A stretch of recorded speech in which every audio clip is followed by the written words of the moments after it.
Salut tout le monde, bienvenue dans cette courte explication. Aujourd'hui, on s'attaque à un morceau super important en écriture, mais promis, c'est vraiment logique. On va regarder ensemble comment fonctionne le participe passé avec l'auxiliaire être. On va y aller étape par étape de façon très visuelle. Prêt? On commence. Fait que comment ça marche au juste, cet auxiliaire-là? En gros, l'idée, c'est juste de comprendre à quoi sert ce petit mot-là dans nos phrases. C'est un outil génial pour donner vie à nos histoires, puis honnêtement, c'est beaucoup plus facile et intuitif qu'on pourrait le penser au premier coup d'œil. Bon, avant d'appliquer n'importe quelle règle, il faut d'abord repérer notre fameux auxiliaire. Il y a deux grandes catégories à retenir. D'abord, les verbes de mouvement, comme aller, partir, arriver. Puis ensuite, les verbes pronominaux. Ça, c'est ceux avec un petit se juste devant, comme se lever ou se laver. Aussitôt qu'on croise ces verbes-là, bingo, on sait qu'on travaille avec l'auxiliaire être. Et c'est exactement ici que la magie opère, avec ce qu'on appelle la règle du miroir. Faut s'imaginer que l'auxiliaire être, c'est comme un grand miroir posé dans la phrase. Ce miroir-là, il reflète parfaitement le sujet. Ça veut dire que le participe passé va tout simplement copier le genre, donc masculin ou féminin, puis le nombre, singulier ou pluriel, de son sujet. C'est du pareil au même.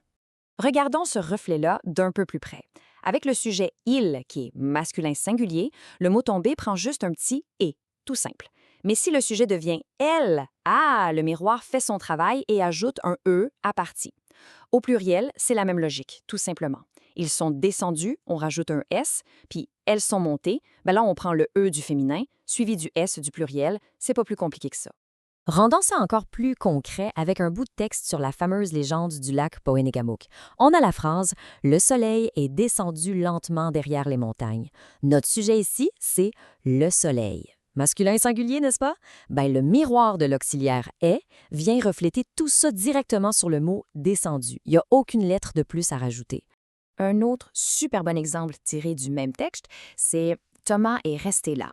Bon, on se pose la question, qui est resté? C'est Thomas. Encore une fois, masculin et singulier. Le mot « rester » regarde Thomas dans le miroir et pouf, il s'accorde avec un simple « et ». Mais attention, si le sujet avait été, disons, son amie Marie, le miroir aurait automatiquement rajouté un « e » à rester. On le voit bien, c'est vraiment aussi simple que ça. Cette fameuse règle du miroir, on est tous et toutes capables de l'appliquer dans nos textes. En gardant cette image-là bien en tête, les accords font soudainement beaucoup moins peur. Alors la prochaine fois qu'un verbe se regarde dans une phrase, la seule vraie question à se poser pour réussir, c'est quoi le reflet exact de mon sujet? Sur ce, bonne écriture tout le monde!